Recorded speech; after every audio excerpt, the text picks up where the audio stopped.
Science of Winning Podcast, episode number 5.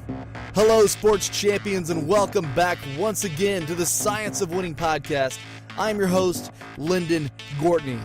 We are so glad you're here with us today. Today we are going to mix it up a little bit, do something a little bit different. Today's episode is a bonus episode. This is not one of the 10 primary proven principles of winning. This is a additional bonus training where we're going to be talking today about knowing your strengths. Now, I just want to remind you before we get started that we have officially started our 1000 in 180 campaign. Over the next 180 days, we want to gather 1,000 testimonials from our listeners of how you have used these proven principles of winning to get real-world results. Tell us your story about how you've used these principles to gain a competitive edge over your competition. Just head over to our Facebook page at facebook.com/Science of Winning Podcast and post your success story today. All right, let's get started on today's training topic. Again, today's training topic is knowing your strengths. Okay, over the last several episodes, we have been talking about finding your opponent's weakness, about neutralizing your opponent's strength. We've talked about sticking with what's working, etc. But today I want to talk to you about this important thing. If you know your strength, then you can use that strength against your opponents to attack their weakness.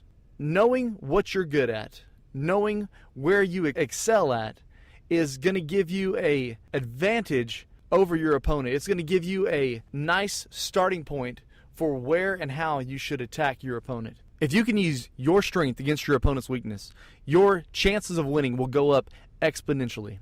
All right, so we know it's important to know our strengths. What type of strengths do people have? Now, we've talked about this, obviously, in identifying your opponent's strength and neutralizing it. But let's go back through and list a few of these things, all right?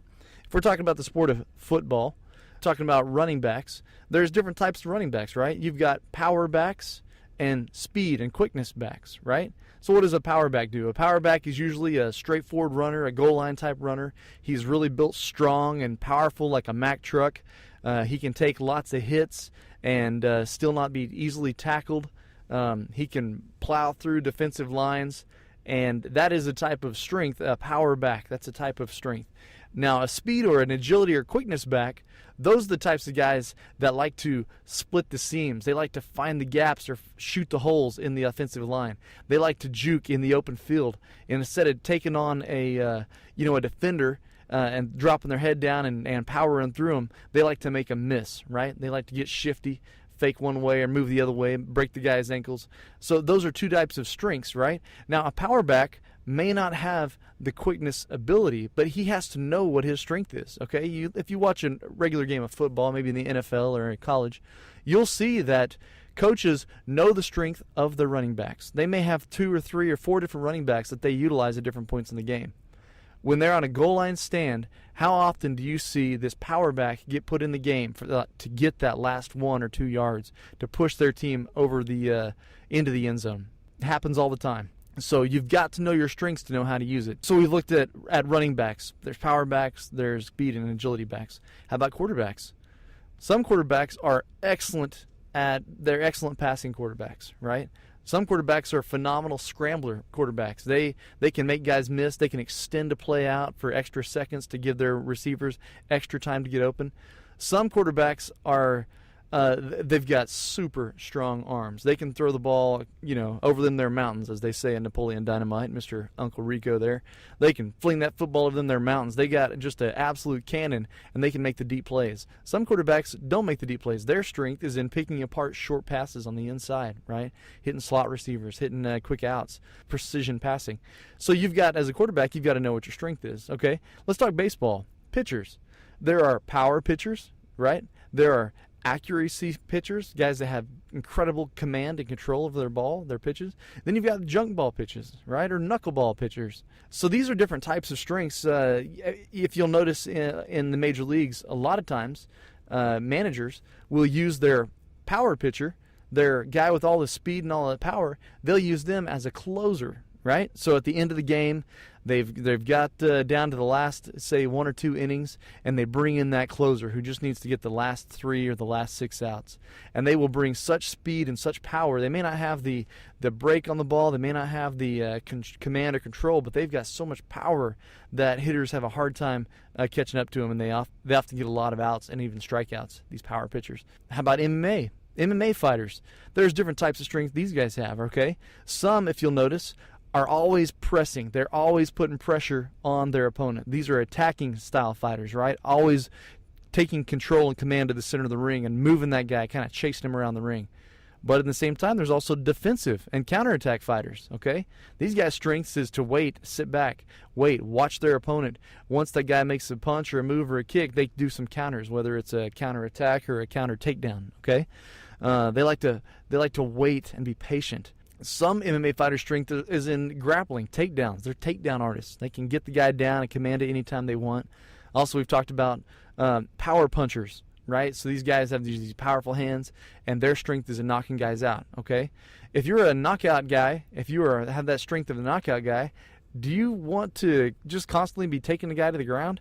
Not usually. Usually you want to be standing up toe-to-toe, nose-to-nose, so you can throw those big hammer fists and knock guys out, okay? So knowing your strengths gives you an idea of how you want to attack your opponent, all right? So we see that knowing your strengths is important, and we can go on and on with basketball, with every different sport, but I want to make this, I'm trying to drive home this principle, this little bonus lesson here so that you understand.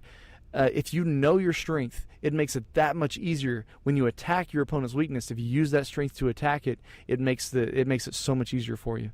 Okay, so we want to know, what are your strengths, okay? So do you know what your strengths are? Do you have any idea what you are good at?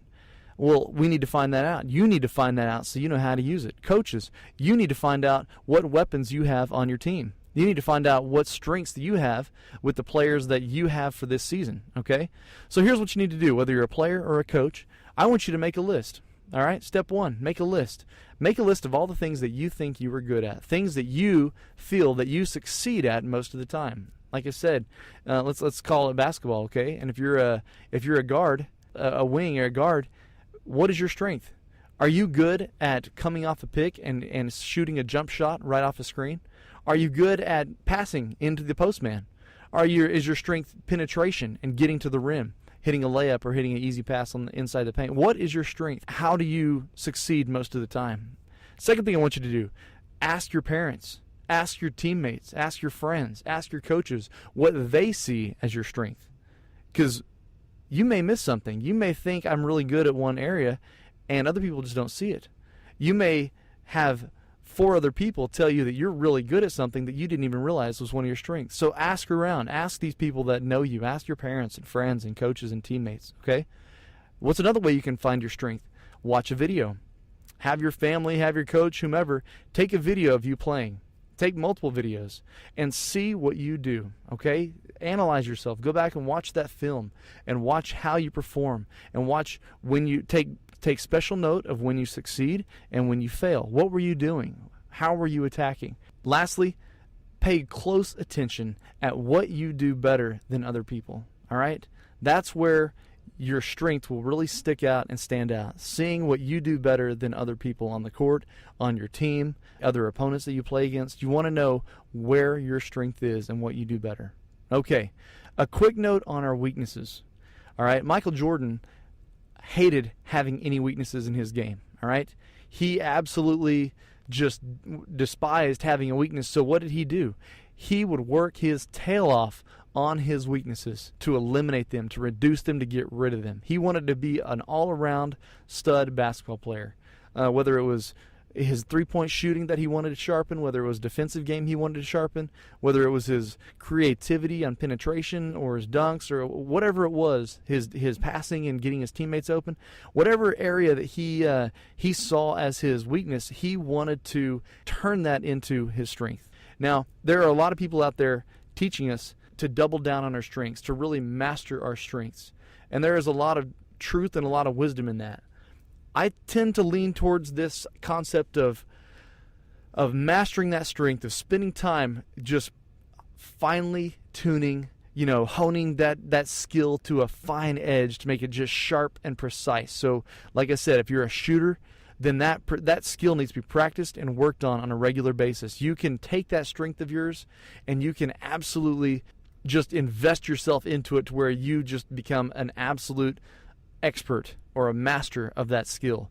But don't neglect your weaknesses, okay? Like Michael Jordan did, spend time not only exclusively on your strengths, but on those weaknesses as well. You've got to sharpen them up.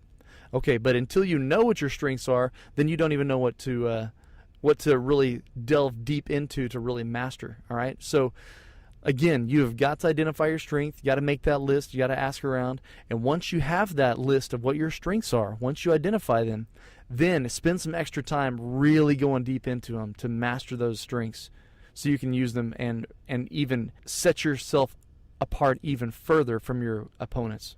All right, so here are some questions that you need to ask yourself. We've already touched on a lot of these, but I want to go through them again so you have them to help you find your strength. Okay, question number 1. What am I better at than my teammates or my opponents? All right? How do I succeed against these guys? That's the second question. How do I succeed the most? What am I doing that I often do better than everybody else and often have success at? All right, number 3.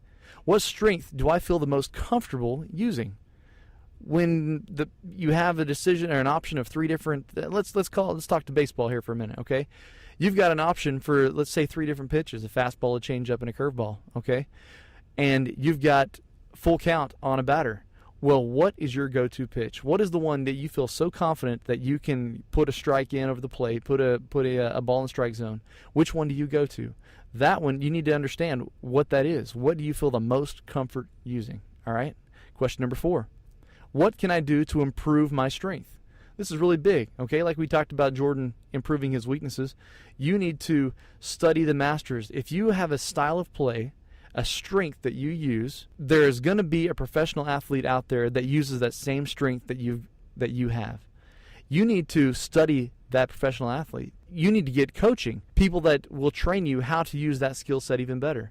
All right, there are strength coaches if your strength is being a strong guy. There are agility coaches if you're a super agile or quick guy. There are speed coaches. There are shooting coaches. There are pitching coaches, hitting coaches, throwing coaches, running coaches, receiving coaches. Any type of coaches that you can imagine, there are coaches out there, okay? At the same time, there are professional athletes who have those same strengths and use them at the elite level. Study the elite athletes and get elite coaching to help you learn how to improve upon your strength that you already possess. Next question, what are my weaknesses? At the same time you're making a list of what you're good at, it would probably be wise to make a second list of what your weaknesses are. Go ahead and identify them, because first and foremost, that gives you a list of ways that your opponents might attack you, all right? If opponents are looking at you and looking for your weakness, they're going to try to take you apart by attacking your weakness, all right? Just like we've been training here and we've been teaching you to do to your opponents. If they're smarter, if they've gone through this training themselves, they're going to be looking at you to find your weakness and attack it. So you need to make a list of what your weaknesses are so that you can get rid of those weaknesses. And second, you need that list of weaknesses so that you will know what you need to work on, so you can start reducing or even eliminating these weaknesses, and like Michael Jordan said, even turning those weaknesses into strengths. All right, next question. How do I get beat most often? This is part of that what are my weaknesses question, okay? When you're trying to find those weaknesses, you got to figure out, how do I get beat? Where do my opponents attack me that I have a hard time defending? How am I losing? How is my opponent getting the edge or the competitive advantage over me? When you answer those questions, that'll give you a key to what your weaknesses are. And the last question we have here is, what can I do to minimize my weakness? Obviously, once you've got your list of weaknesses and you've looked at them, you say, okay, how can I eliminate these weaknesses? What can I do to get rid of them? What can I do to minimize them? Then you start taking action and practicing those things to eliminate those weaknesses. Okay, so we have talked about knowing your strengths, how important it is to know your strength, to use that strength to attack your opponent's weaknesses. We've also talked about the different types of strength and given examples, okay, from running backs and quarterbacks and pitchers and MMA fighters. We've talked about making a list, asking friends and family, what type of strengths did I have, so that you can write those down, watching videos, asking yourself the questions of how you win, what you've done better than other people. We've also talked about identifying your weaknesses and practicing those to eliminate them. We've talked about mastering your strengths by finding professional athletes or elite coaches to help you sharpen those strengths that you already possessed. And then we gave you a list of questions that you can ask to help get these answers that you're seeking, so you can use this to gain an advantage over your opponent and win more games. All right, once again, just a reminder, we have officially started our 1,000 in 180 campaign, 1,000 testimonials in 180 days. To hear how you have used the proven principles of winning, please go to our Facebook page, facebook.com/Science of Winning Podcast, and make a post right there on the page of a success that you have had using these principles. We can't wait to hear about it. It will impact the lives of not only yourself when you're telling this story, it'll sink those truths deeper into your mind, and so you'll be able to use them more often. But it'll also be an encouragement and a nice resource and tool for other coaches and other athletes to use, so that they can learn from your experience and learn how to use these principles of winning in their sport as well. All right, guys, thank you so much for listening. I want you to do me a quick favor. If you like the training you're receiving here, if it's benefiting you in any way, I want you to do me a favor and think of 5 people in your life, 5, whether it's family members, whether it's teammates, whether it's coaches, whether it's friends. I want you to think of 5 athletes, coaches, or parents of athletes that you think would benefit from this podcast, and just go ahead and send them the link. Send them the link to either this episode or to the podcast itself. Just show these people that you care about their success by giving them this gift to this podcast. If it's helped you at all, please do that. If this podcast is bogus and you don't think it's helped, then don't worry about it. Don't send it. But if it truly has made a difference for you, made an impact in your game, in your performance, in your child's performance, in your team's performance, please forward this on. This information benefits people in every sport, and it can make an impact in their life for their future, not just their immediate future, but their long-term future as well. As always, guys, please subscribe to our podcast. Give our episodes a rating so that we will know which ones you like and which ones that we can improve. Again, this is Lyndon Gortney, and you are listening to The Science of Winning.